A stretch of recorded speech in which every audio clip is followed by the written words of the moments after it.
साथियों, एक राष्ट्र के रूप में आज हम एक बहुत अहम मोड़ पर खड़े हैं। इतनी बड़ी आपदा भारत के लिए एक संकेत लेकर आई है, एक संदेश लेकर आई है, एक अवसर लेकर आई है। मैं एक उदाहरण के साथ अपनी बात बताने का प्रयास करता हूं।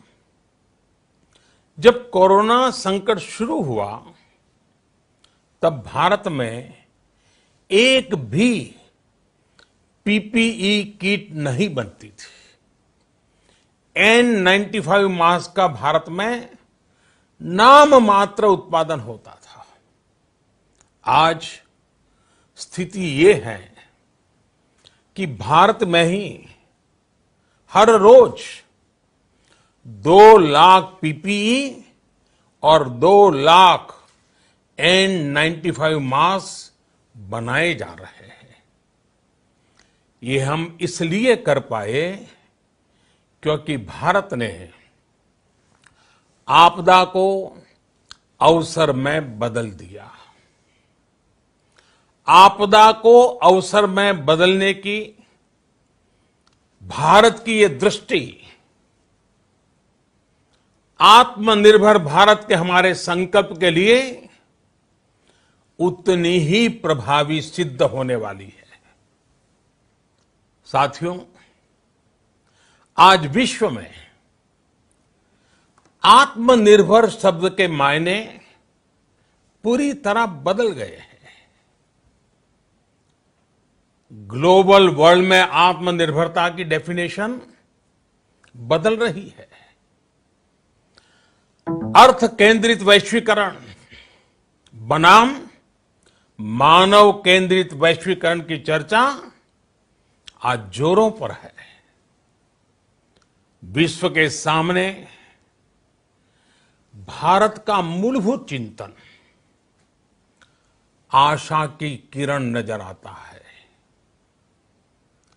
भारत की संस्कृति, भारत के संस्कार उस आत्मनिर्भरता की बात करते हैं जिसकी आत्मा वसुधैव कुटुंबकम है। विश्व एक परिवार। भारत जब आत्मनिर्भरता की बात करता है तो आत्म केंद्रित व्यवस्था की वकालत नहीं करता है। भारत की आत्मनिर्भरता में संसार के सुख, सहयोग और शांति की चिंता होती है। जो संस्कृति जय जगत में विश्वास रखती हो,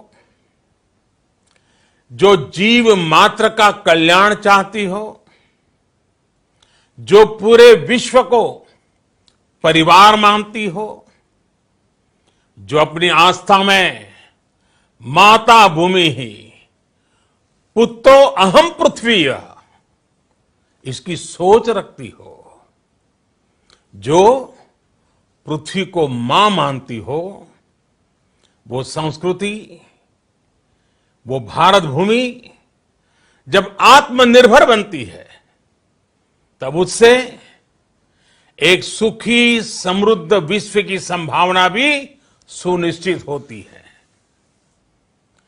भारत की प्रगति में तो हमेशा विश्व की प्रगति समाहित रही है।